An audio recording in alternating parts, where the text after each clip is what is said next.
right, hello. So, what I'm going to do real quick, I'm going to try to breeze through this since the last phase of tethered decompression, phase one, was so long. I'm going to try to make this one faster. No promises, but I'll do my best. So,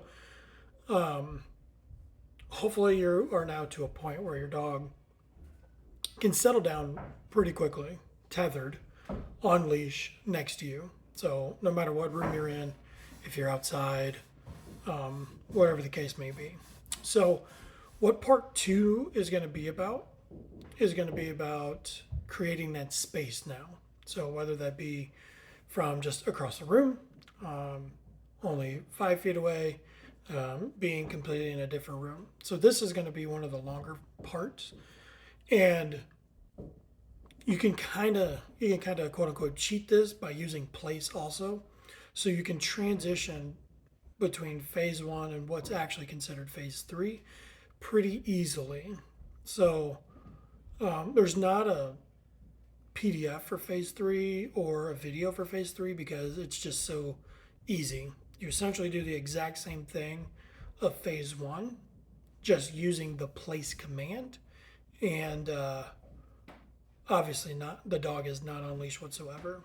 So keep that in mind as we go through this, and just think about that and how you can implement this by using the place command for phase three. So I have it here in front of me. I'm going to more or less read through it and then elaborate on anything if I need to. So I'll try to bullet point as much as I can as possible, but no guarantees. So at this point, hopefully you've been practicing daily, or at least about 3 days a week, and you're staying consistent with it. Your dog should be able to understand the task at hand, and they should be able to understand how to settle into a calm state of mind quickly without resorting to any of those bad behaviors like chewing on the leash, barking, pacing around, or even jumping on you. If you've been consistent with your practice, you should notice a big improvement of your dog's state of mind. But however, we still have some goals to achieve, just like I mentioned, the distance in between us, and then even further, phase three being completely off leash. So that's where phase two comes in, being able to create that settle, relaxed position without you physically being right next to them. So overall, big picture of what phase two is going to be is tying them off to something while you do something else away from them. So the goal is to teach them that they can handle being away from their owners and that they'll be okay. This could be a very powerful confidence booster for your anxious dogs, or those that are overly attached to their owners, aka have separation anxiety. Don't underestimate the benefits of your dog being able to do this and the positive impact it can have on their confidence. It's a big ordeal, highly necessary. All right, so how do you do phase two? Just like when you started this whole process, in phase two, be prepared for your dog to test out different behaviors again. So we mentioned the chewing on the leash, barking for attention, jumping up on you, just all these other things that they're going to try to do to get your attention, to essentially arouse themselves one way or another. This is because we are changing a big aspect of the training, and your dog will need to experiment with different behaviors to figure out what works. So what's going to work? Calm, cool, and collected dog. All right, during this phase, you're going to start moving around and being away from your dog. It's that simple. Okay. It's going to be very important to attach your dog to something stationary and something that your dog cannot pull over or climb on. So like your couch. Pretty much pointless to put the handle on the, it's pointless to put your leash under the leg of a couch or a chair and them just be able to jump up in it. Okay. We don't want that, but we need to get them tied to something strong and sturdy. I would, if you can, if you have like a kettlebell or dumbbells, if you have just something they can't move. When I do this down here in the basement, so a quick little view of the area, I have these big foundation poles. Perfect. And then I have another one over there. So when I'm over here in kind of my little office area, you could call it, we have that distance. So I use those. So if you have something like that, a big foundational pole, rails for your staircase, I don't know. I would strongly recommend not doing like your dresser. We've seen it in the past. Dresser gets pulled over, the TV on top falls off. That takes away all progress that we've been working on. So find something sturdy and strong. Maybe like a closed door handle if you have a strong solid door. Some of these kind of new construction, they use flimsy ass doors. I wouldn't recommend that, but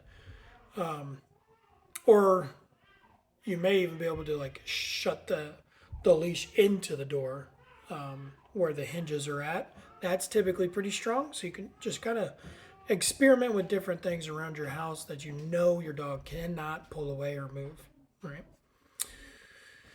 If you do like the dresser or something, you run the risk of breaking something or your dog getting actually injured from it falling over on them. So choose wisely, or risk the chance of breaking something. Just like any other training, as we increase the difficulty, we have to decrease some criteria, meaning that you'll need to go back to the minimum 30 minutes and you may get the crazy behaviors all over again. That's okay. We're going to work through it, right? So here's what phase 2 should look like. You have attached the leash to your dog, and you have attached the other end, the handle, of the leash to something strong and immovable, like a door, weights, or whatever else you deem strong enough to hold the dog back. There's nothing around for them to chew on, jump onto, or anything to entertain them with. No food, no treats, no bones, no other dogs, no people, nothing. They're basically, again, using this pole, like they're right there. I use 4-foot leashes, and once you tie that leash around, it breaks it down to about 3.5 feet. That's all the room they get. Okay. You're going to start your 30-minute timer just like before. Now you're going to occupy yourself with something else away from the dog. So some people might do this in their bedroom and have the dog on the other side of the room and put away clothes, reorganize their closets. You can even do this in your living room, like put the dog, again, tie them off to something, like my front door. I can tie my dog off, putting the handle through the door by the hinges, shutting it, and I could put my dog over there, and then my couch is on the other side of my room. So that's something that I could do, and then I can go back to doing the same stuff.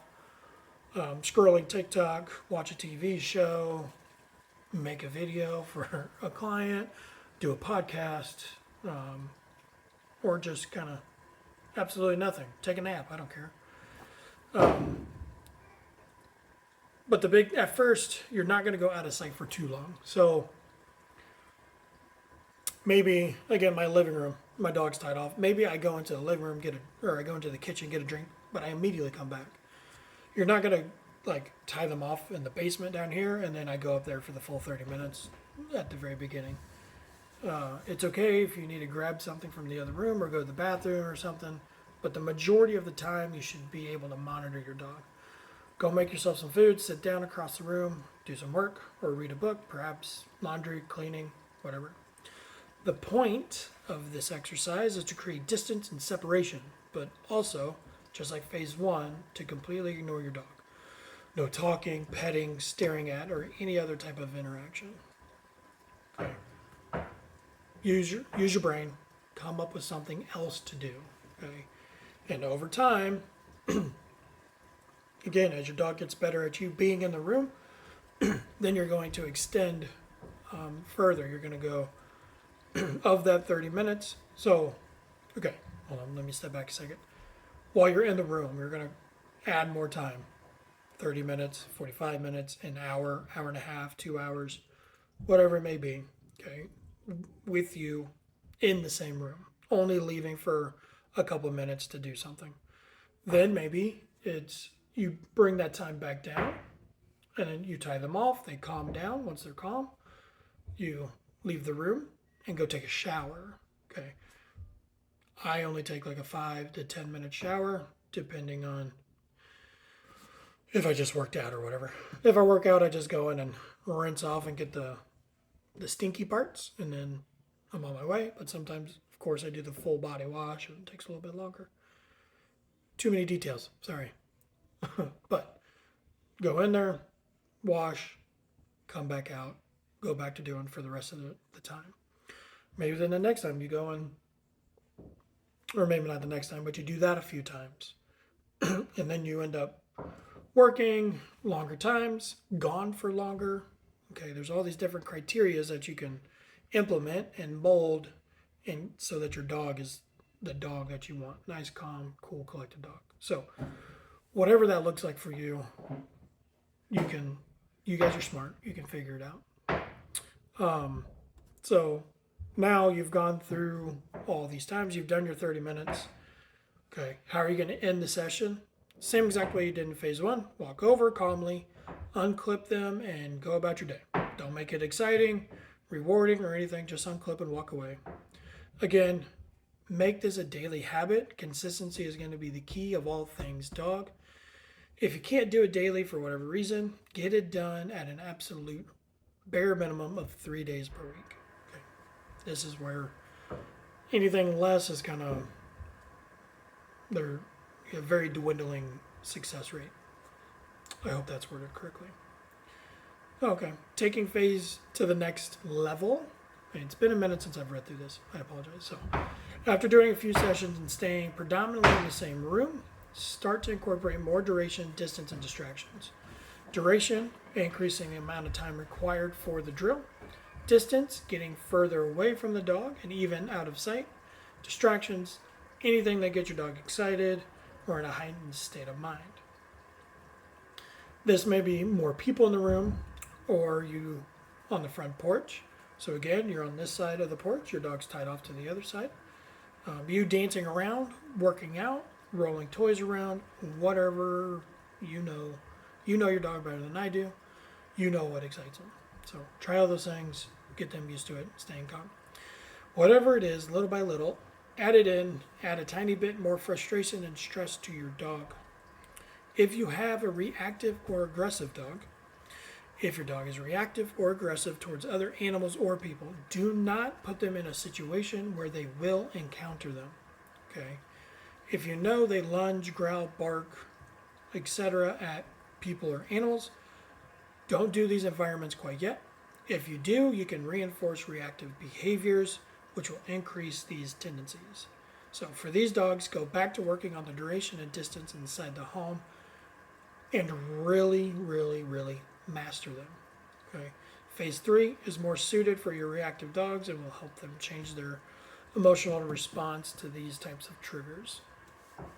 So phase 3 kind of goes in two different directions. Your reactive and aggressive dogs are going to go one way, but kind of what I've already hit on a little bit and what phase 3 is going to pertain mostly to people is about now doing it off leash. Okay, same process. Okay, hopefully you've already taught your dog place, but you're going to go through this exact same process, slowly increasing the duration and the distance and the distractions while your dog stays in place away from you. Okay. Place is most ideal, but you can even do just the down command. Okay, getting them to lay down over in that corner instead of having to be tied off. Okay, it's going to make it easier for you. So master this tethered decompression phase 2. phase 3 for you is going to be more about off-leash decompression, okay, and teaching the place command and everything like that. So hopefully phase 2 has been valuable. Really hit this one hard. This is really where the dogs thrive the most and what they need the most. Phase 1 is really letting them get a hang of it, learning how to control their minds.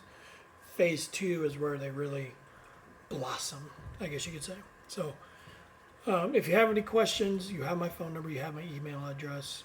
Find me on Facebook if you can. You should be able to. Everything's public as far as I know. And yeah, reach out to me if you have any more questions.